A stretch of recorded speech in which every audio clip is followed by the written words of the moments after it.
Aujourd'hui, je vous donne une petite mise à jour sur la vidéo que j'avais faite au sujet de Caro la Naturo.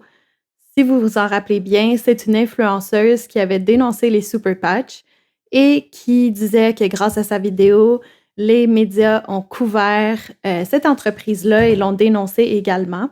Pour les nouvelles personnes ici, mon nom est Josie et bienvenue à ma chaîne. Ici, on parle de marketing de réseau pour dénoncer les pratiques douteuses de cette industrie. Si ce sujet vous interpelle, assurez-vous de vous abonner à la chaîne et d'activer la petite cloche pour être notifié la prochaine fois que je publie du contenu.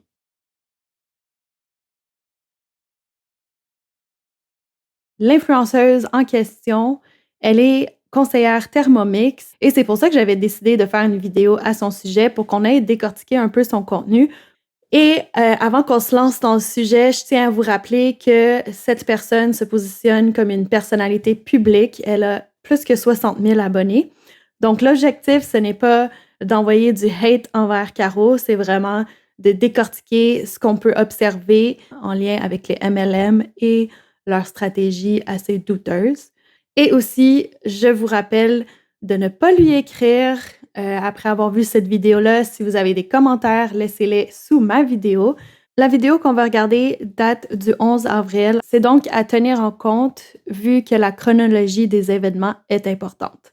Et dans le fond, si jamais vous avez besoin un peu plus de contexte, je vous invite à aller regarder la vidéo initiale que j'avais faite. Alors sans plus tarder, on y va. Quelque chose de gros à vous annoncer aujourd'hui. Ça fait plusieurs mois que j'ai réfléchi et j'ai officiellement pris une décision. Avant de juger ou de commenter, je t'invite à écouter la vidéo au complet pour comprendre. Je recommence mes études de naturo à zéro. C'est gros. C'est gros de me dire de recommencer à zéro. Je vais en reparler de long et en large dans un épisode de podcast, mais je veux quand même vous expliquer de manière plus courte qu'est-ce qui s'est passé. On peut pas être d'accord avec tout le monde, toutes ses opinions, mais ce que je peux vous dire, c'est que j'ai vraiment suivi mon cœur et c'est vraiment dur de faire cette vidéo-là. Parce que dans mon cœur, j'ai l'impression que... OK, donc, juste avant qu'on continue, ça dit « Mes nouvelles études coûtent 10 000 $. Je suis en train de lancer ma compagnie de bijoux pour m'aider à financer. » OK, tant mieux si elle fait ses propres bijoux pour financer ses études. On espère que c'est pas une autre MLM. Je fais un pas en arrière, même si je le sais que je prends la bonne décision. Vous le savez que ça fait à peu près 1 an sur ma page que j'essaie de dénoncer des compagnies qui vendent des produits miracles, des gummies, des trucs de perte de poids magiques, etc. Puis souvent, ces compagnies-là, c'est vendu par des MLM. Je vous explique ça, vous allez tout faire les liens après, là, vous allez être choqués. Fait que je peux comprendre que pour certains, les MLM, pour eux, c'est un gros nom.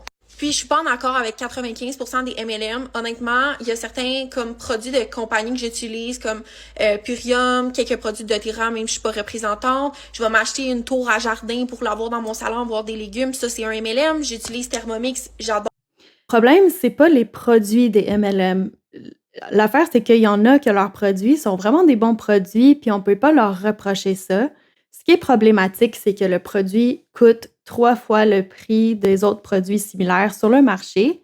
Et ça, c'est à cause qu'une grande partie de l'argent qu'on paie dans les produits va aller à la pyramide, si on veut, à différents niveaux de la pyramide, donc des conseillers qui sont dans la upline de la personne qui a vendu le produit. Et souvent, la personne qui va faire le plus d'argent sur ces ventes-là, c'est pas la conseillère ou le conseiller qui l'a vendu, c'est souvent ses uplines, donc son équipe. Donc, c'est ça qui est problématique. C'est pas les produits, c'est vraiment le modèle d'affaires qui fait en sorte que 99% des personnes ne font pas de profit et même perdent de l'argent. Ça. Mais il y a quand même 95% des compagnies que j'adhère pas. Et là, je vous dis tout ça parce que vous le savez que j'ai dénoncé beaucoup de compagnies. Il y en a que j'ai parlé puis que j'ai dit du positif. Mais là, roulement de tambour, j'ai réalisé que mon école de naturo était basée sur un MLM. T'as bien entendu. Ma formation est basée sur une compagnie. Alors, ça dit, même si les produits de cette compagnie sont très bien, je ne veux pas être associée à une compagnie directement. Mais tu l'es avec Thermomix. Alors, c'est ça qui est un peu mélangeant dans son message. De MLM. Là, vous allez me dire, ben voyons comment t'as pas catché ça avant, blablabla. Parce que premièrement, habituellement, des produits qui viennent d'un MLM ne sont pas vendus dans des magasins. Et Les produits de cette dite compagnie sont vendus dans 2 points de vente au Québec, 2 boutiques, pis ça, c'est pas supposé. En tout cas, du moins, selon mes recherches, j'ai jamais vu, mettons, Herbalife. Alors, c'est pas vrai. Maintenant, on remarque de plus en plus qu'il y a des produits d'MLM qui sont vendus en magasin, dont Thermomix. Il y en a qu'on peut acheter dans des magasins. Il y a aussi des produits qui vont être vendus sur Amazon. Être vendus, mettons, aux Jean Coutu, là, tu comprends? Fait que, laisse-moi te dire que quand que j'ai réalisé ça, j'ai tombé en bas de ma chaise. Là, ça m'a fait comme remettre tout en question sur ma formation. Il y a eu quelques red flags dans ma formation. La prof est super éduquée, elle est nutritionniste, elle a un bac en chimie, vraiment une femme cultivée, mais... Rectification, elle a un bac en nutrition et un certificat en chimie. Je m'en rappelle parce que je l'avais mentionné dans ma dernière vidéo. En fait, c'est ça qui était affiché sur son site web, alors je vais juste corriger ce qu'elle vient de dire. Il y a certains trucs des cours, on dirait qu'ils concordent plus avec moi, surtout quand tu as une aussi grosse plateforme, puis tu veux vraiment être quelqu'un qui se fie comme à la science puis au fait, tu peux pas comme... C'était pas assez solide pour moi, tu comprends? Mais là, je suis déjà dans l'engrenage, tu comprends? J'ai déjà comme... Je suis déjà inscrite à cette école-là, j'ai déjà dépensé des milliers de dollars, j'ai déjà fait des cours. Puis là, tu te dis, est-ce que je fais semblant, je me ferme les yeux, je continue, puis je fais comme si de rien n'était? Ça fait environ 6 mois que... j'y pense, ok? Je voulais vraiment pas prendre une décision impulsive. Puis ça résonnait plus avec moi. Puis là, je me suis dit, aïe aïe, imagine, je recommence une formation à zéro. Comment je vais dire ça au monde? Mais c'est important comme de suivre son cœur, puis j'ai décidé de m'inscrire dans une école. C'est vraiment important ce qu'elle dit à ce moment-ci de sa vidéo, puis je pense qu'il faut vraiment le nommer. Ce qui va arriver souvent en MLM aussi, c'est que les gens, en tout cas, ça a été mon expérience aussi, c'est qu'on s'engage tellement rapidement dès le début, on investit énormément d'argent, on met énormément de temps en pensant qu'on va avoir du succès. Puis plus qu'on avance dans ce cheminement-là, plus qu'on accumule des heures qui n'ont pas été payées, qu'on accumule des dettes souvent, et on se dit ça va se repayer, ça va se repayer, ça va valoir la peine, alors je continue. Puis à un moment donné, on se rend compte que on a comme un doute, puis là, on se pose la question, est-ce que j'abandonne maintenant ou est-ce que je continue pour voir si je pourrais réussir? Parce que souvent aussi, les uplines, les leaders dans ces compagnies-là vont répéter qu'il ne faut pas lâcher. Il y a souvent, là, je vais vous montrer à l'écran le petit visuel, là, mais il y a souvent cette référence-là. C'est comme une personne qui creuse pour aller chercher des diamants. Puis on voit qu'elle creusait, puis le moment qu'elle a décidé d'abandonner, ben on peut voir dans l'image qu'elle était vraiment proche de trouver son diamant. Fait que ça, cette analogie-là est vraiment utilisée pour manipuler les personnes en MLM pour qu'elles veulent continuer, même si elles ont un doute puis qu'elles veulent abandonner, parce que qui sait, peut-être un effort de plus va les mener au succès. Fait que c'est vraiment important qu'elle dise ça dans sa vidéo, puis honnêtement, je suis contente qu'elle l'a fait parce qu'on peut en parler. Puis il faut que quand on a des doutes, puis que devant nous, on a des chiffres, on a des données qui nous démontrent que ce qu'on fait, ça nous apporte rien, que ça avance pas. Tu sais, il y a rien qui fonctionne. Puis ça fait quelque temps là, qu'on fait ça. C'est correct d'abandonner, c'est correct de dire, OK, tout ce temps-là, je vais pas le récupérer, mais au moins ça s'arrête maintenant. Tout cet argent-là, je vais pas la retrouver. Je vais aller faire de l'argent autrement, mais au moins ça s'arrête ici maintenant.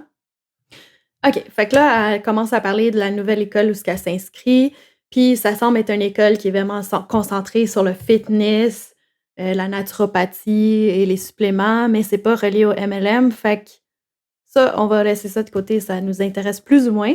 Mais je pensais vraiment que c'était important d'aborder le début de sa vidéo, puis après ça, de vous expliquer un peu le contexte derrière pourquoi je pense qu'elle a décidé de faire cette vidéo-là.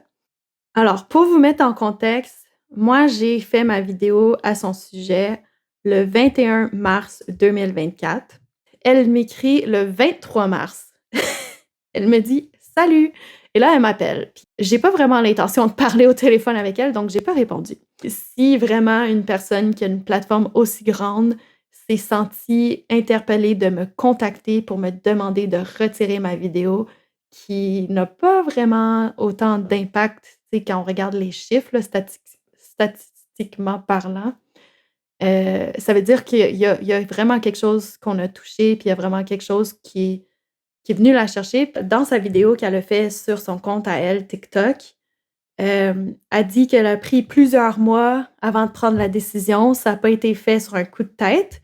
Et dans le message qu'elle m'a envoyé, elle m'a dit qu'elle a quitté dès qu'elle a réalisé que ça n'avait pas d'allure. Fait que déjà là, il y a comme deux messages différents. Alors moi, j'ai répondu: «Salut Caro, dans ma vidéo, je précise que tu ne prenais plus de rendez-vous et que donc il est possible que tu aies arrêté tes consultations, ce qui est bien. Contente de voir qu'on est sur la même longueur d'onde au sujet de l'école. C'est assez préoccupant selon moi de jumeler des MLM à un enseignement qui se dit légitime.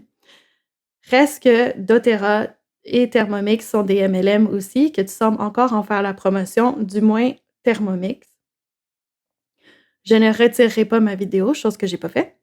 Mais je t'invite à faire une vidéo de ton côté ou une entrevue avec moi pour expliquer le tout. Parce que, tu sais, le but avec ma chaîne, c'est de, oui, dénoncer ce qu'on voit passer pour que tout le monde puisse avoir un esprit un peu plus critique, pour qu'on puisse comprendre un peu plus qu'est-ce qui se passe, pourquoi est-ce qu'on voit ça.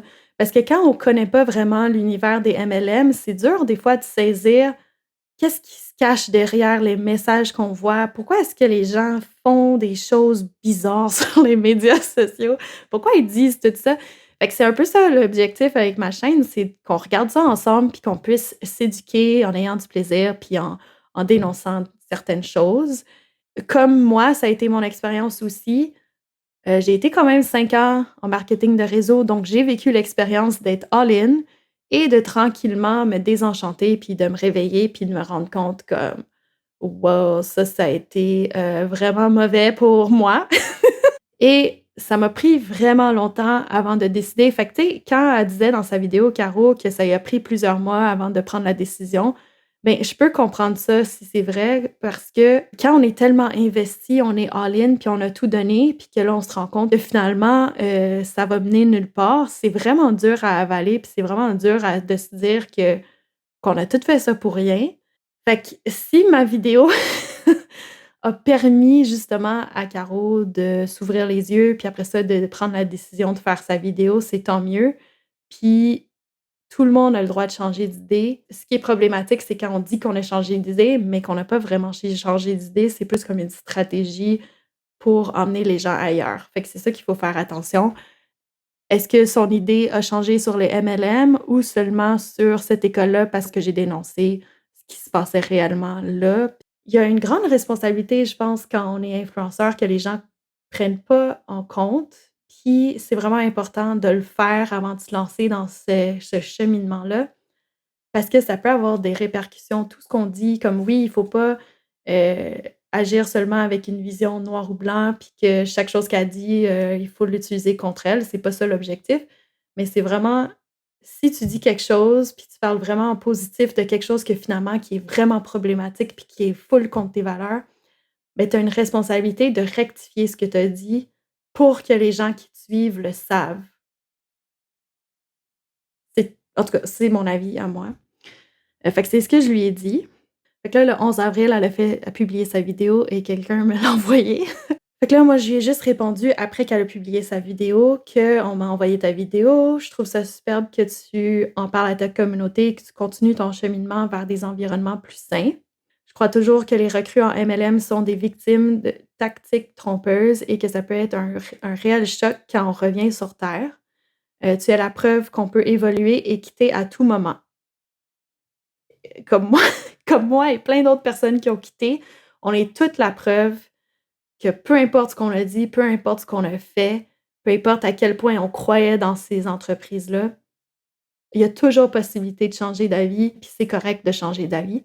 Je lui ai dit après: «C'est pourquoi j'aimerais t'inviter à une discussion sur ma chaîne pour aborder le sujet et montrer aux autres qu'on a toujours le choix.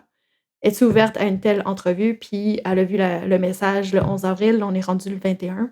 J'ai pas de réponse. Je pense juste qu'elle a pas vraiment aimé ça, le fait que j'avais fait une vidéo.